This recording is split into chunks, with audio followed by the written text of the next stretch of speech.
Hola, ¿cómo están? Bienvenidos a una nueva clase de problemas del desarrollo.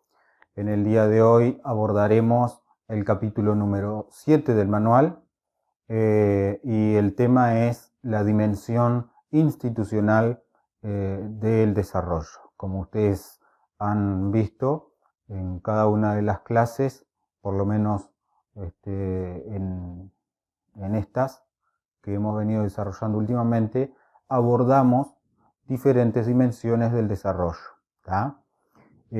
Ustedes imaginarán que las instituciones, el entorno institucional, es uno de los elementos más importantes dentro de los procesos de desarrollo, o es por lo menos uno de los elementos decisivos, ¿sí?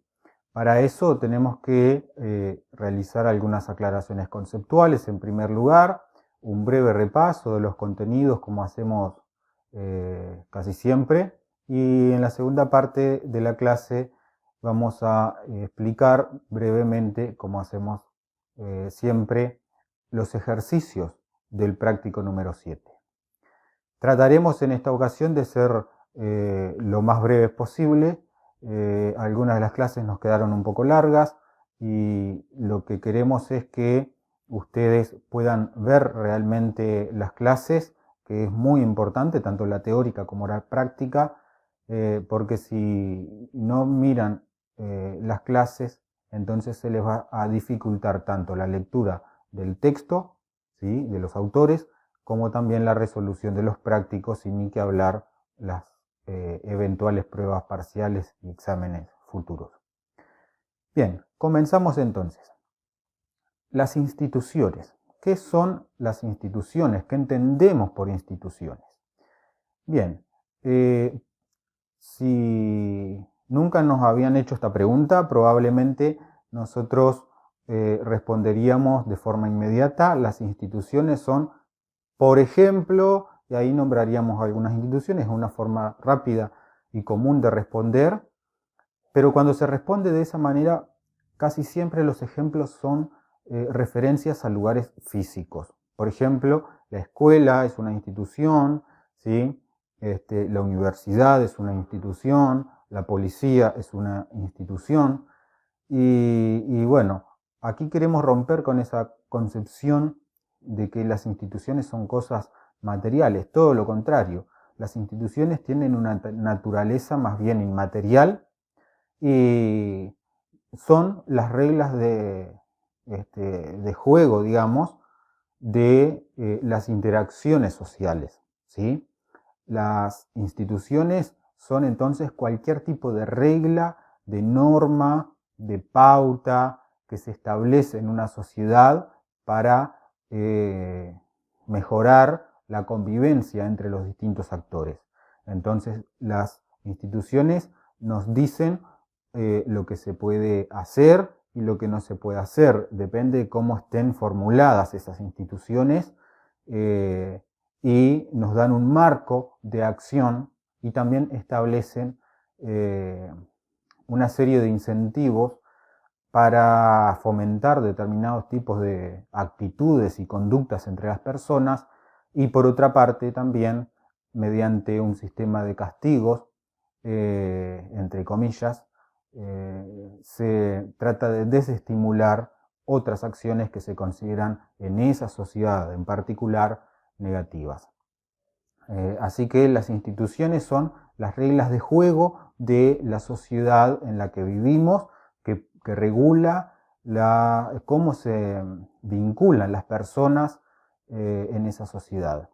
Si tenemos que hablar de la clasificación, es decir, cómo están agrupadas las instituciones, bueno, allí en el manual ustedes tienen básicamente dos grandes grupos de instituciones, aunque podrían haber otras clasificaciones más, ¿tá? No son las únicas, pero en principio, a modo introductorio, podemos mencionar esos dos grandes grupos de instituciones, que son las instituciones formales por un lado y las instituciones informales por otro. Las instituciones formales, por lo general, son reglas de juego, reglamentos, leyes, decretos, que son formulados por lo general de forma escrita, son explícitos, es decir, explicitan, lo hacen evidente, ¿sí?, a la sociedad, están publicadas por escrito y provienen o fueron emitidas, fueron creadas por algún organismo oficial que cuenta con la legitimidad de la sociedad como conjunto, ¿sí? Esas son las instituciones formales. Ejemplos de este tipo de instituciones hay muchos. Básicamente todo lo que constituye nuestro ordenamiento jurídico conforman de alguna manera diferentes instituciones, ¿sí? Las leyes que crea el Parlamento son instituciones, ¿sí? El Parlamento en sí es una institución, pero no el Parlamento en el sentido material, físico, el edificio, ¿sí?, sino el Parlamento como organismo que está creado y pautado en la Constitución de la República, que por lo tanto es una institución plasmada allí, no es el elemento material, ¿sí?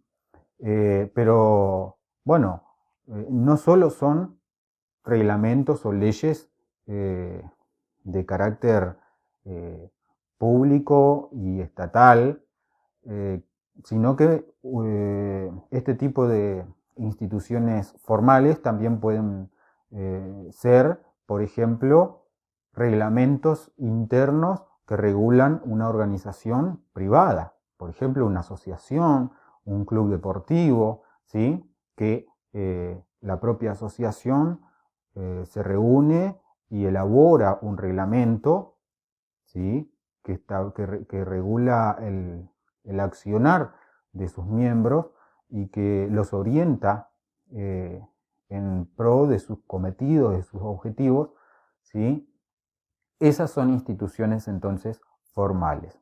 Sin embargo, existe todo otro conjunto o grupo de instituciones que son las instituciones informales, y estas, por lo general, a diferencia de las anteriores, no son explícitas, es decir, no están escritas en ningún lado, la gente no suele andar diciendo que existen, pero sin embargo se conocen socialmente, ¿sí? Nadie te lo advierte explícitamente, pero aprendes sobre la existencia de estas instituciones en los propios procesos de socialización, ¿sí?, en la interacción con los demás. Estas instituciones informales tienen mecanismos similares, más allá de que no son emitidas o creadas por un organismo legítimo, en el sentido de, comparándolas con las instituciones formales, sino que son creadas socialmente, pero tienen un peso y una fuerza muy similar o incluso en algunas ocasiones superior a las propias instituciones formales, ¿sí? Es como si hubieran determinadas reglas y normas en la sociedad que no están escritas en ningún lado y que sin embargo todos nosotros, como miembros de la sociedad en la que vivimos, conocemos perfectamente de esas instituciones y por lo tanto tratamos de respetarlas. Y cuando no las respetamos, por lo general hay algún tipo de sanción, de condena, de castigo, y cuando las respetamos, por el contrario, tenemos algunos incentivos sociales que nos hacen sentir bien o cómodos, en definitiva, aceptados por el resto de la sociedad. Un ejemplo de instituciones informales podría ser, por ejemplo, el saludo. Miren qué sencillo que se los planteo. El saludar, a todos nosotros nos han inculcado durante nuestro proceso de socialización primario, ¿sí?, que cuando llegamos a un lugar y hay personas reunidas, cuando llegamos a una casa, cuando vamos a visitar a un amigo, incluso cuando llegamos a una clase, lo que se acostumbra es saludar, siempre y cuando no interrumpamos con el saludo las actividades que allí se están desarrollando, obviamente, pensando por ejemplo en la clase, ¿no? A veces uno llega a la clase y ustedes lo habrán sentido, tiene esa duda, ¿no? ¿Será que saludo o no saludo? ¿Entro quieto de una o no? Bueno, eso son cuestiones que nosotros las aprendemos a manejar desde la propia socialización y desde nuestra experiencia. Por lo general, nosotros analizamos el comportamiento de los demás, en particular del profesor, por ejemplo, y si vamos a entrar en una clase, el profesor nos mira y hace una pausa, entonces eso significa que nos está habilitando a saludar. Si nosotros entramos, por el contrario, en una clase y el profesor mantiene su mirada fija hacia otro lado, o incluso se da vuelta y demás, nosotros, y continúa hablando, nosotros trataremos de pasar lo más desapercibido posible para no interrumpir con el saludo. Sin embargo, el saludo es una institución muy fuerte y bueno, en tanto que nosotros apliquemos y actuemos en función de esta institución, nos va a ir bien, vamos a ser más aceptados por los demás, y si somos antipáticos y no saludamos, entonces vamos a tener un castigo que es social, ¿sí? Y que puede llegar a ser muy duro también, más allá de que no está escrito en ningún lado. Otro ejemplo que creo que se menciona por allí en alguna parte del manual es cuando el estudiante que copia, ¿sí? Allí tenemos bien claramente la distinción entre las instituciones formales y las informales, ¿no?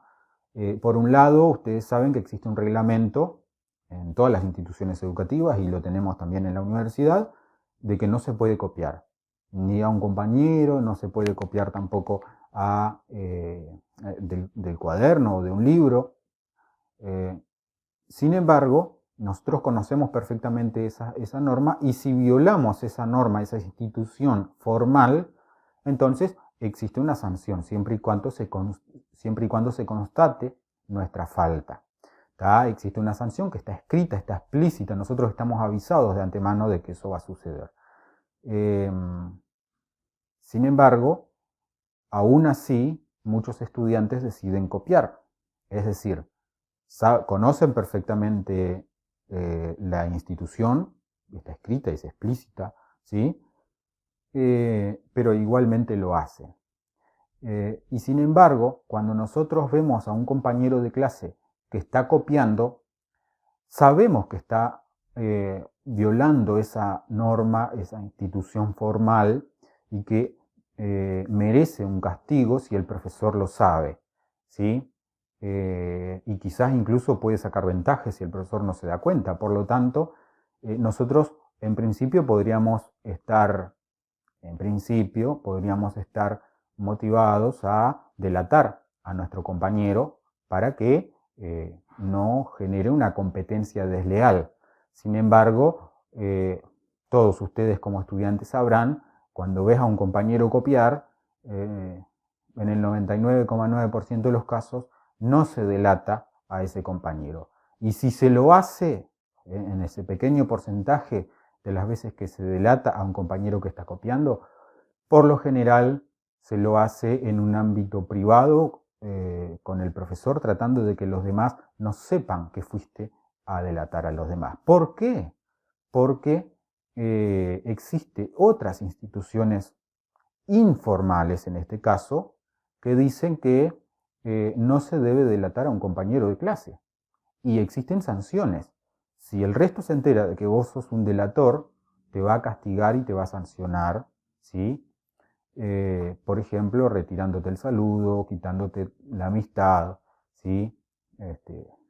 Diciéndote cosas hirientes y demás, a pesar de que vos simplemente, en caso de delatar al compañero, te ajustaste a lo que son las instituciones formales.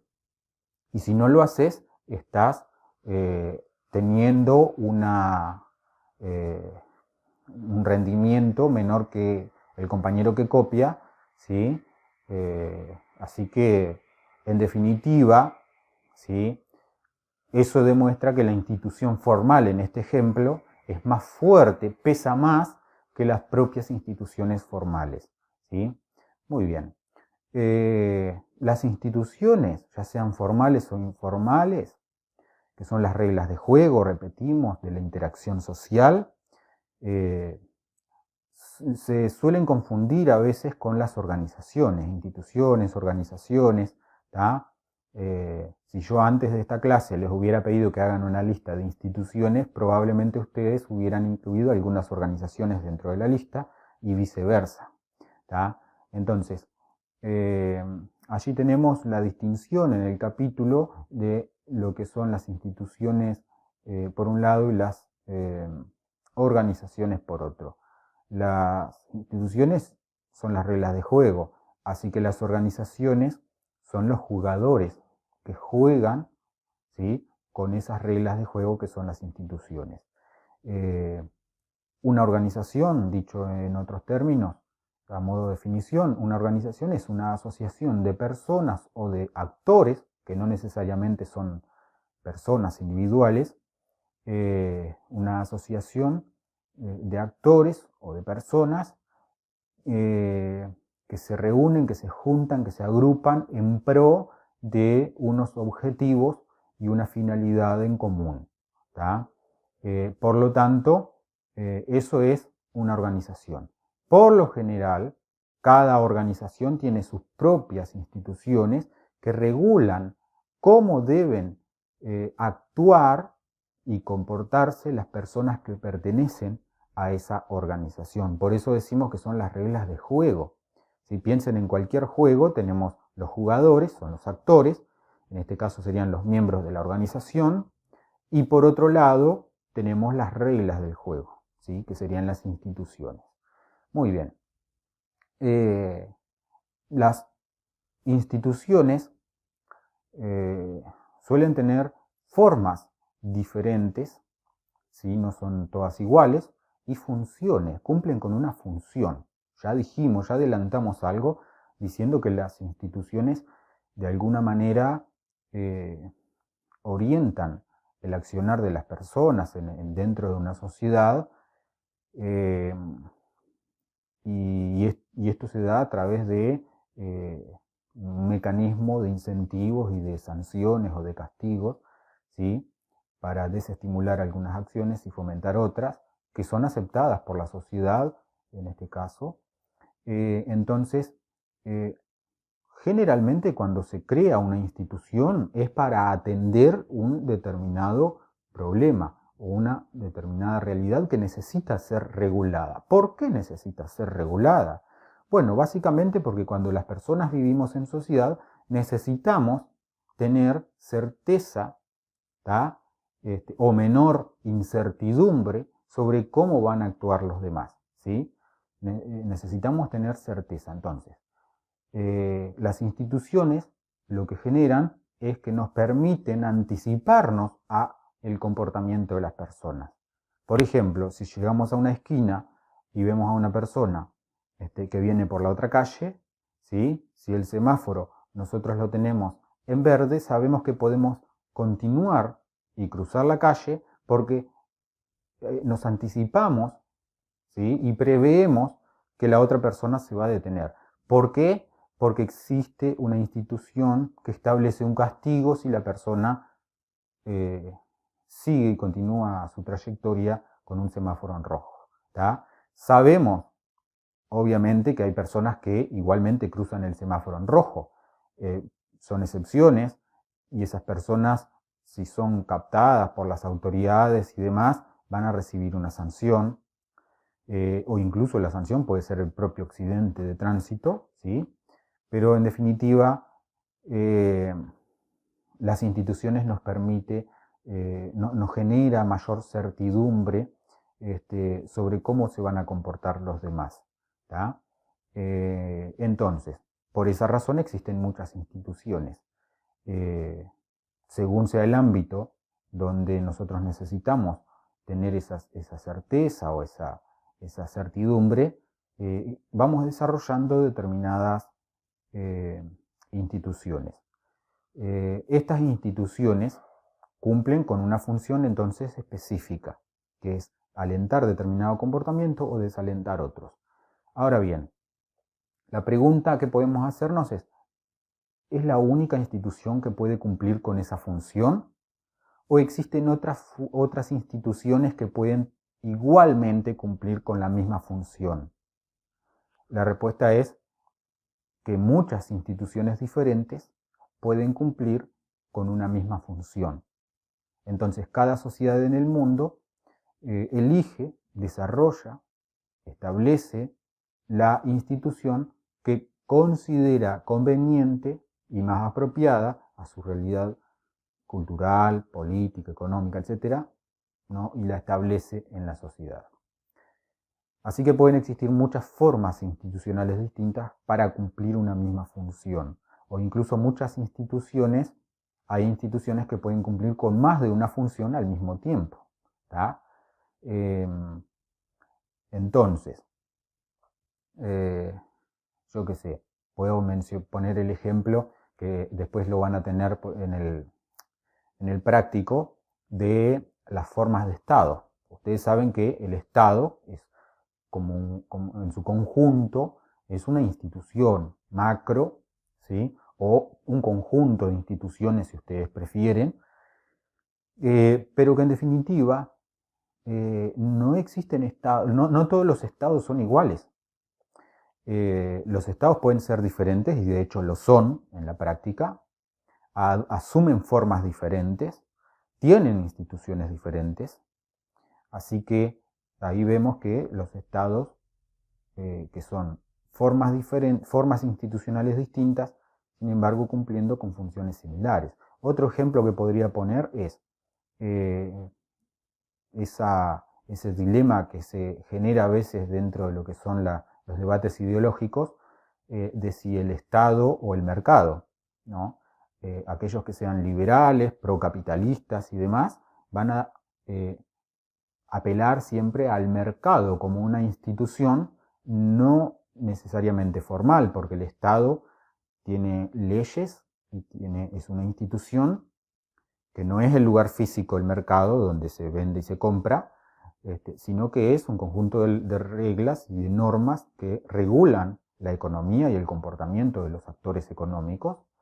Algunos de los elementos del mercado pueden que estén escritos y redactados en un reglamento, dentro de lo que es el ordenamiento jurídico de un país, pero hay otros que no. Por ejemplo, la ley de la oferta y la demanda, ¿no? Esa no está redactada en ninguna parte.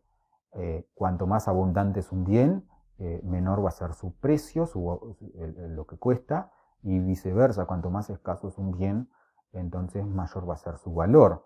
Así que ahí tienen un ejemplo en el mercado como institución que puede cumplir con la función de regular la economía. Cuando el mercado regula la economía, está cumpliendo con una función. Pero en otros países, en vez de dejárselo a la institución mercado, ¿sí? Es el Estado como institución el que regula la economía. Entonces decimos que tenemos un Estado intervencionista que marca las pautas, ¿no? Y demás. Entonces tenemos otra institución diferente, llegando a los extremos de los estados centralizados. Puedo poner el ejemplo de la Unión Soviética, que ustedes quizás conozcan más, puedo mencionar el caso de Cuba o de otros países, donde el Estado es el que define muchos de los comportamientos de los distintos actores en el plano económico y no es el mercado.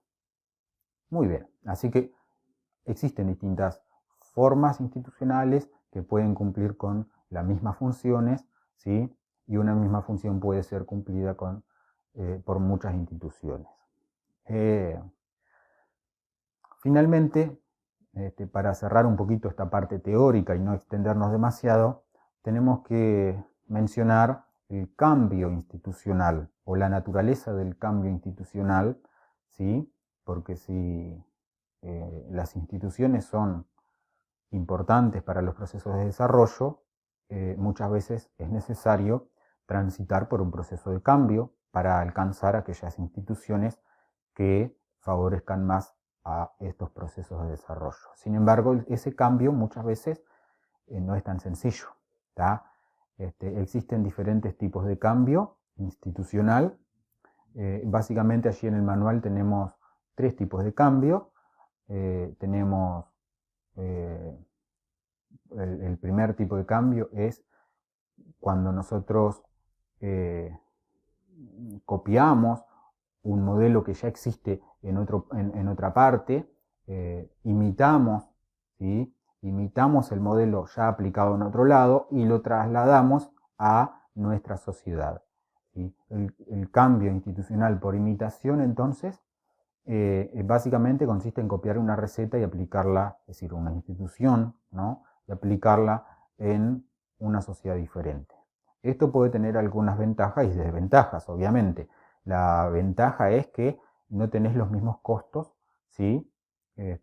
Porque ya estás anticipado, ¿sí? De los posibles problemas que puedan surgir. Entonces, mientras que aquel que innovó con una institución, probó algo nuevo, y para eso se tuvo que enfrentar después a marchas y contramarchas por la aplicación de estas nuevas instituciones, cuando vos imitaste y trajiste algo que ya alguien lo ha aplicado, ya estás advertido entonces de este tipo de costos y podés tomar las medidas pertinentes. Ya estás avisado. Eso sería una ventaja para quien imita, ¿no?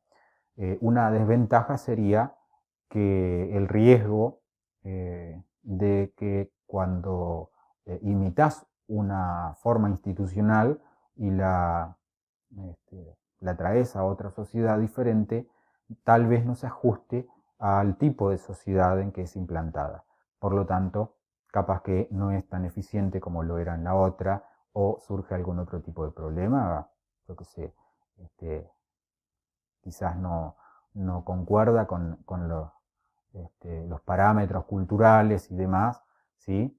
De la nueva sociedad. Así que eso sería un problema.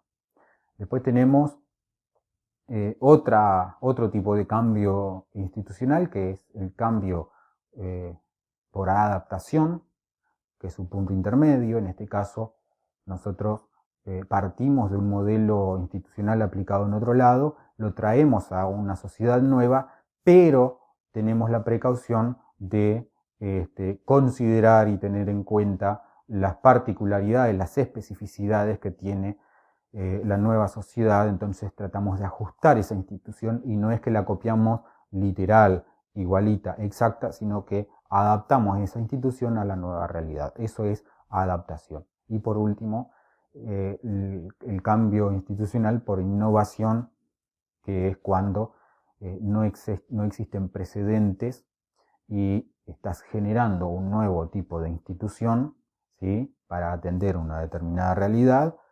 Y bueno, para eso creas algo nuevo, no existe, y eso te puede dar algunas ventajas también y desventajas. Por un lado, la ventaja es que el hecho de ser el primero en adoptar una determinada institución, y si ésta es exitosa y eficiente, entonces partís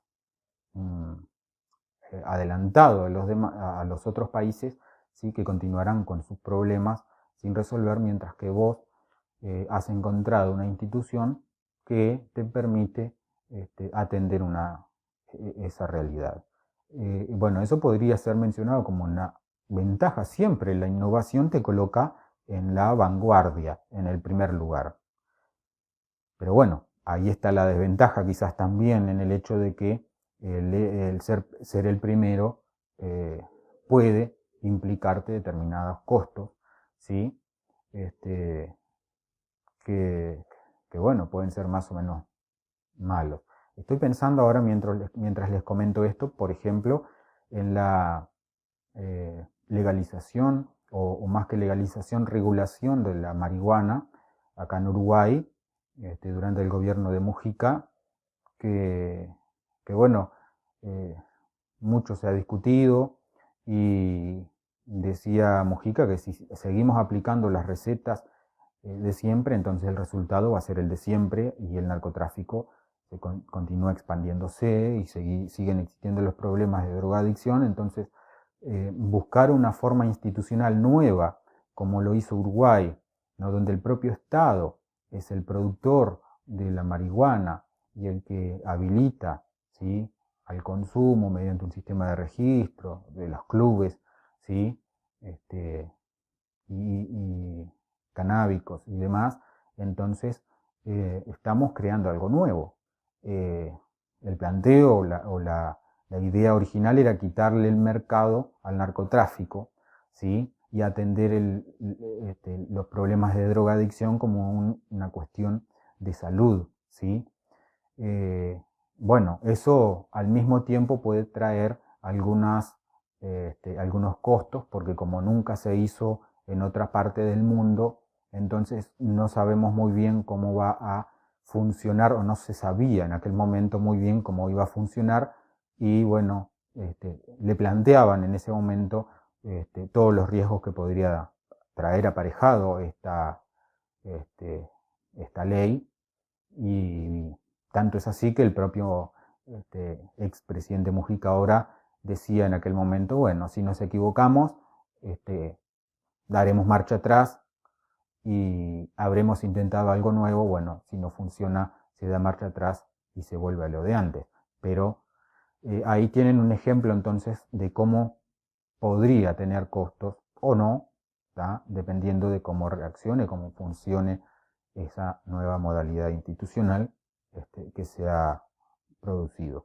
Otro elemento a tener en cuenta, y que no tiene que ver exclusivamente con un tipo de cambio institucional de los mencionados, sino con todos, es que cuando las instituciones cambian, por lo general, el cambio institucional está de alguna manera condicionado por la propia evolución de la institución en esa sociedad. Es decir, que la historia o la evolución de esas instituciones condicionan su propio cambio, ¿sí?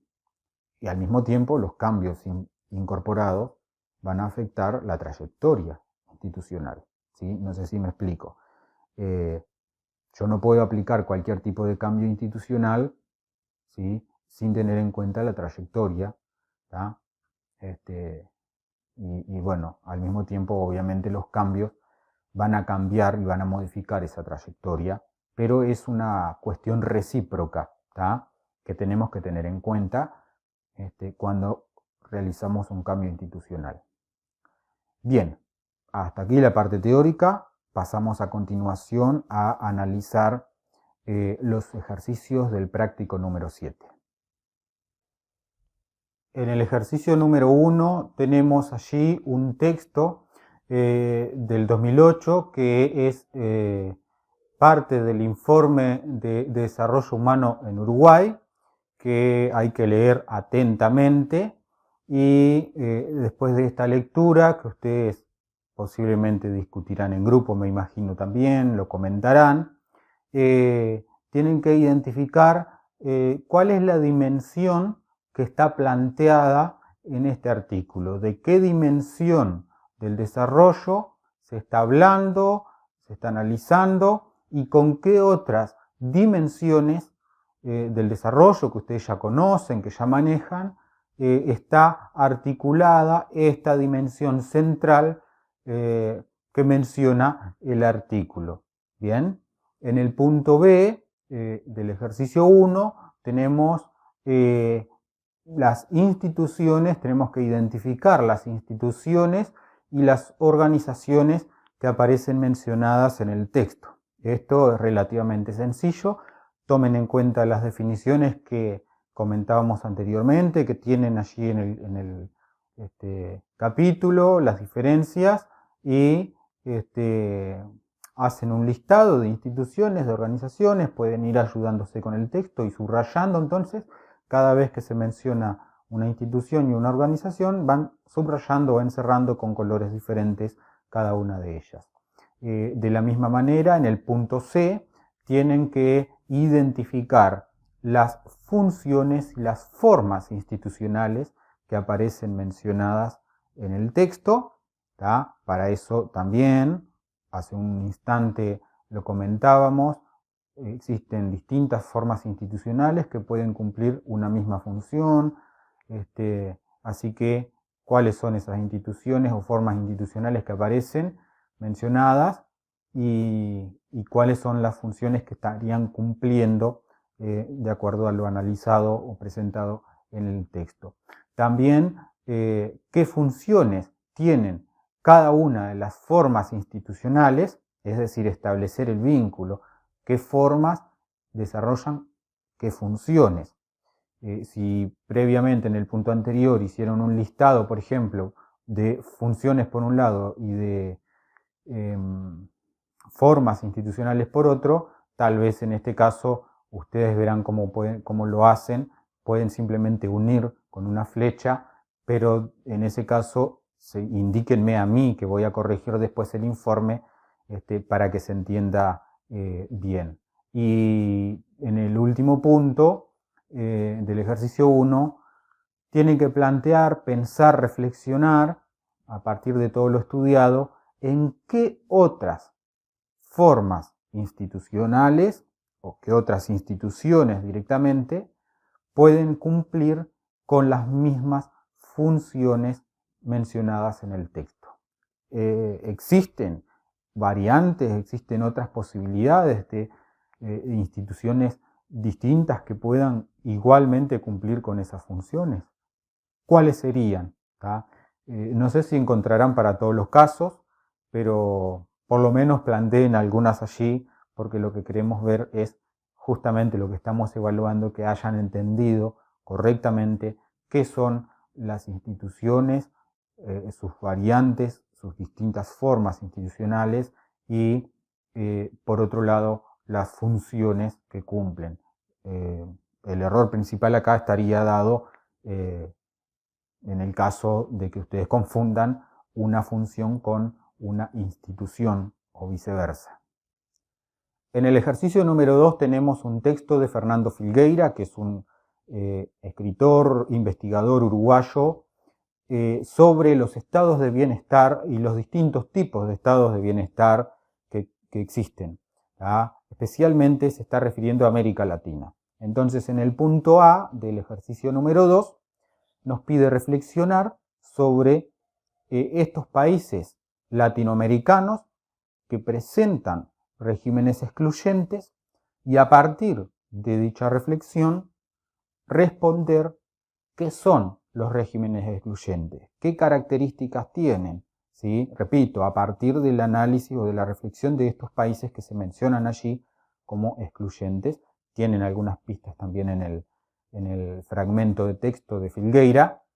Y bueno, además de eso, de decir qué son los regímenes excluyentes, identificar cuáles serían las instituciones centrales para definir si son excluyentes o no. Dicho de otra manera, cuáles son las instituciones que deberíamos mirar a la hora de definir si un régimen es excluyente o no lo es. ¿Tá? En el punto B del ejercicio 2 nos pide buscar información sobre este conjunto de países latinoamericanos con regímenes excluyentes, ¿tá? Para conocer un poquito más sobre su realidad y decidir en grupo, después de discutirlo por supuesto, si son democracias de acuerdo al concepto de democracia de Robert Dahl, que es un autor que aparece allí en el capítulo número 7 del manual. Concretamente, si ustedes van a la página 148, allí aparecen mencionados cuáles son los elementos que deberían tener los regímenes democráticos y por lo tanto, mirando esos elementos y constatando o contrastando, mejor dicho, con la información que ustedes han buscado de estos países latinoamericanos con régimen excluyente, van a decir si son democracias o no lo son. ¿Será que el ser excluyente significa que son países no democráticos? ¿O pueden haber países democráticos que sean excluyentes? En fin, ustedes responderán. En el punto C de este ejercicio número 2, tienen que pensar, reflexionar si las democracias electorales son suficientes para garantizar una mejor calidad de vida en una sociedad. Porque la democracia electoral es una institución, ¿sí? O un conjunto de instituciones, y allí algunos de estos estados que estábamos analizando, que ustedes han investigado seguramente, no quiero responderles, pero ya de antemano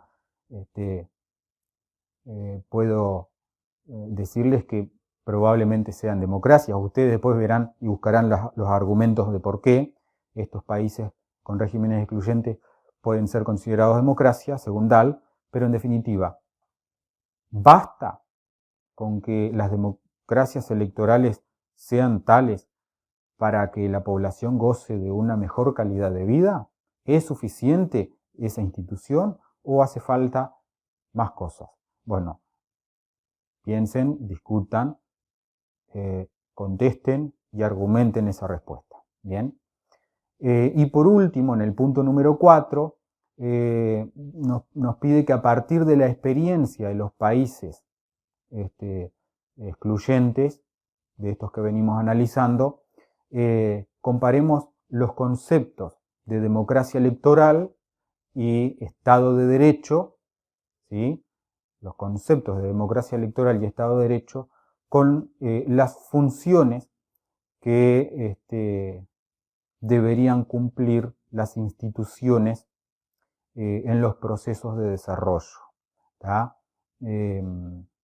Cómo se relaciona la democracia electoral, el Estado de Derecho y las funciones de las instituciones en los procesos de desarrollo o para promover los procesos de desarrollo. Aquí, a modo de pista, ¿no? Vayan a la última sección del capítulo número 7, donde se analiza la democracia como una macroinstitución, ¿sí? Que favorece, no solo que favorece los procesos de desarrollo, sino que es una macroinstitución fundamental y necesaria en los procesos de desarrollo. Ahora, de la misma manera como lo planteamos en la pregunta anterior, con eso, ¿basta? ¿Es suficiente? ¿Sí? ¿Qué relación tiene entonces la democracia electoral, el Estado de Derecho y Estado de Derecho? Si seguimos el concepto que veníamos dando y que hicimos en la primera parte de la clase teórica, de que las instituciones, sobre todo las formales en definitiva, son las que conforman o constituyen un Estado de Derecho, entonces, ¿cómo se relaciona el Estado de Derecho y la democracia electoral con los procesos de desarrollo? Creo que es bastante evidente un poco a dónde apunta la pregunta, pero discútanlo, respondan y argumenten su respuesta como siempre. Bueno, hasta aquí llegó la clase de hoy. Espero haber sido claro y como les digo siempre, cualquier duda, cualquier pregunta, estoy a las órdenes. Pueden dejar comentarios en este video o pueden dirigirse mediante plataforma como lo han hecho muchos de ustedes también. Y déjenme recalcar, recordar, insistir una vez más en la importancia que tiene el hecho de que ustedes puedan mirar las clases con una postura crítica, con una lectura de los materiales realizada, porque eso les va a facilitar mucho la comprensión de los textos y la resolución de los prácticos. Así que espero que estén bien. Nos estamos viendo en un próximo video. Cuídense mucho.